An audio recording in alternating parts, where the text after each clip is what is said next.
What it do?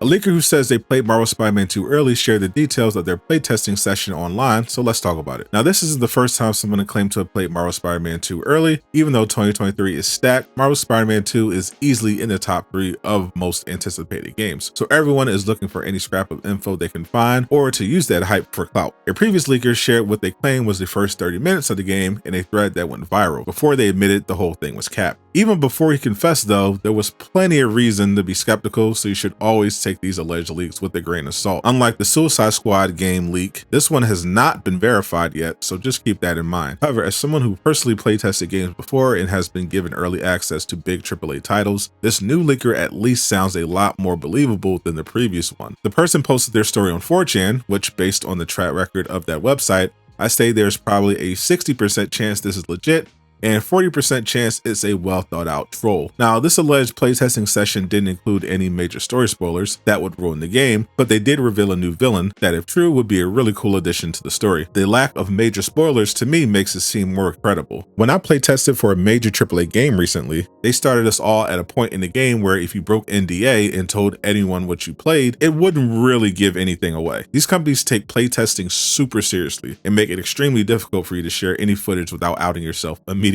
And they make sure you playtest parts of the game that won't ruin anything for fans if it were to get out. According to this leaker, it sounds like the playtest was in person because they were communicating with the devs and receiving instructions while playing. They remarked that the game seemed to be much darker and more violent than the previous Spider-Man games based on the missions they were given, and the graphics looked fantastic. They mentioned there were some technical issues they noticed with the game, since it apparently had only recently entered the beta stage of development, and they were asked to bug test some enemy encounters. The tester noted during one fight in particular, the game would crash every time they attempted a finisher. It sounded really interesting, and I appreciate both the more violent gameplay as well as using some cool comic book storylines. In case this is real, I will leave a link in the description if you want to know the new villain, but if you'd rather hear the latest about the new trailer for Marvel Spider-Man 2 and the developers of the game getting their lives threatened, check out this next video.